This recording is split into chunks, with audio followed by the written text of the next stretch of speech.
Hello friends, welcome to your channel Chemistry Up. In this video lecture we will study about formal charge. What is formal charge? Why we call it as formal and not overall charge of the molecule or the ion? It's because while assigning formal charge, it refers to the charge on each and every specific atom of the molecule or ion. So we can see the definition. Formal charge of an atom in a polyatomic molecule is the difference between number of valence electrons of that atom in an isolated or free state and the number of electrons assigned to that atom in Lewis structure. So now we have a formula to calculate the formal charge, which becomes a little difficult to remember in the in competitive exams. So I have come up with a trick in which by using which we can easily calculate formal charge within 10 seconds. Okay, so we'll start with the most famous examples, ozone. So let's start with ozone first. So while assigning formal charge, we will draw the structure of the molecule. This is the structure of ozone with one double bond and one single bond between the three oxygen atoms.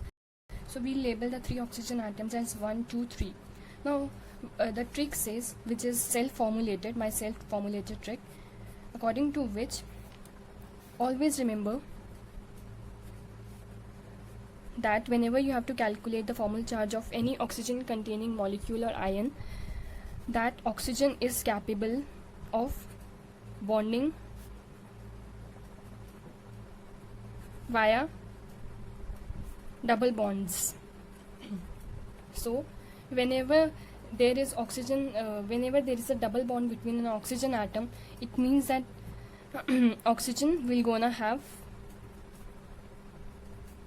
formal charge 0,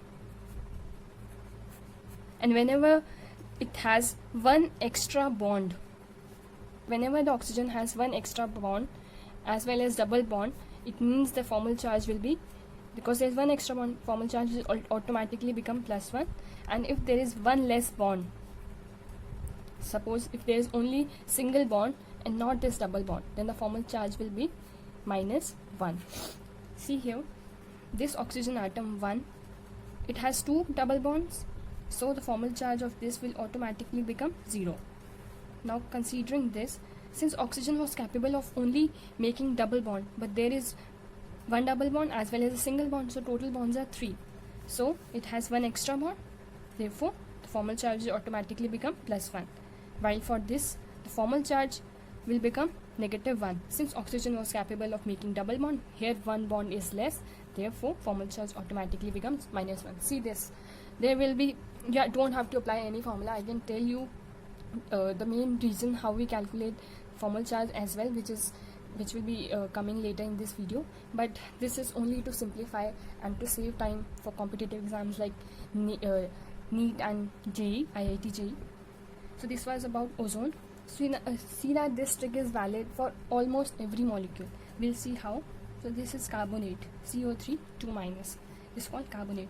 So we'll draw the Lewis electron law structure, which is like this. This carbon will have double bonded oxygen and two single bonded oxygen atoms. So this is the structure of carbonate. While assigning for oxygen, I had told you this trick for oxygen, but I'll tell you for other elements as well. For oxygen, it has made double bonds, so formal charge for this oxygen will become 0. While for second oxygen, it has one less bond, so formal charge will become -1. Similarly, this has only one bond, so formal charge automatically becomes -1. So if formal charge is basically the charge on individual atoms, we can also write CO3 as whole 2-. And this is the formula when I have individually given negative charges on oxygen. So that's the main reason how we calculate the formal charge. So we'll see this ion HCO2 2-. Now what is this? This is basically a formate ion which is generated from formic acid. Now formic acid is, you all must be knowing that formic acid is an acid which is made up of only one carbon. So I'll tell you how you generate it. This is formic acid. If you remove one hydrogen minus of H+, you will get formate HCO O-.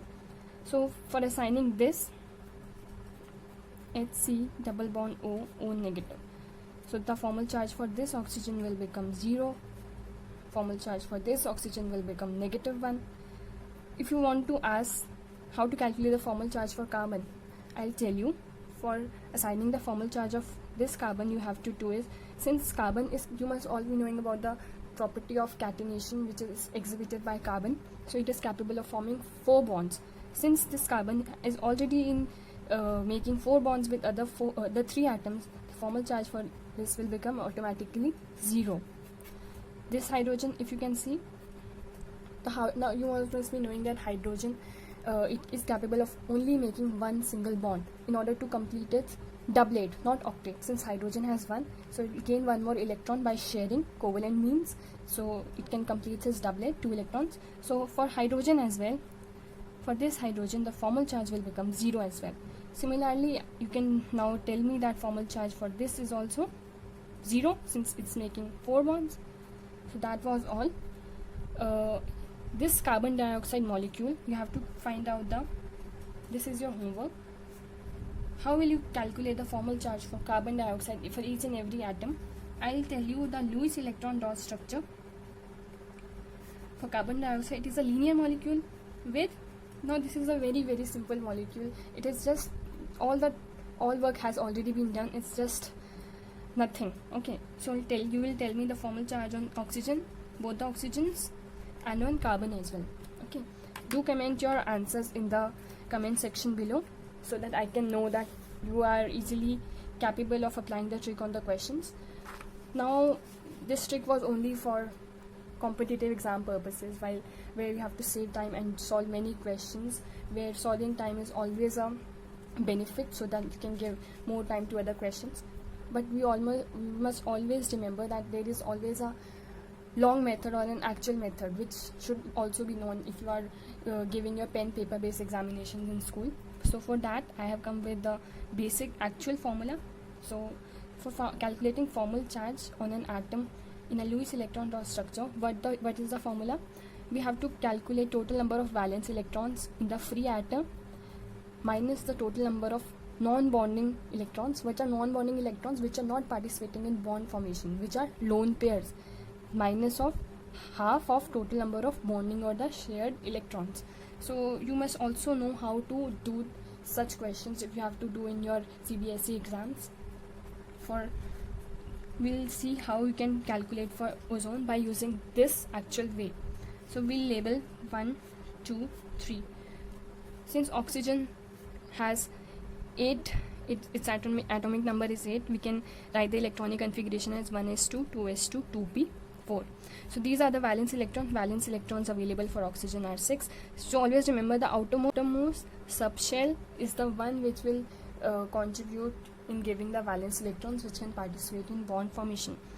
So this, you can see that in this Lewis electron dot structure, each and every atom has to complete its octet in order to attain stable configuration. This oxygen has how many electrons around? It is 4 from this, 2 electrons of its own and 2 electrons of first oxygen which they are sharing in a covalent bond formation, and then it has given 1 electron and is sharing another electron from the third oxygen. So the total becomes 6, and it will be having 1 lone pair in order to complete its octet. For this third oxygen atom, it has only 2 electrons around, so it will be having 6 more electrons in order to complete its octet. So it has 3 lone pairs. For first oxygen, it has 4 electrons around it, so it must be having 2 lone pair around it to complete its octet. So we'll apply the formula, calculate the formal charge for every atom in ozone molecule. So for calculating the formal charge on oxygen marked 1, according to the formula, we have to write total number of valence electron in the free atom. For oxygen, the total number of valence electrons is 6 minus total number of non-bonding lone pair electrons. So here most people get confused, or they don't actually remember, or they will simply confuse and they will write lone pairs. No, you don't have to write lone pairs, you have to write lone pair electrons. So if there is 1 lone pair, you have to write 2 electrons.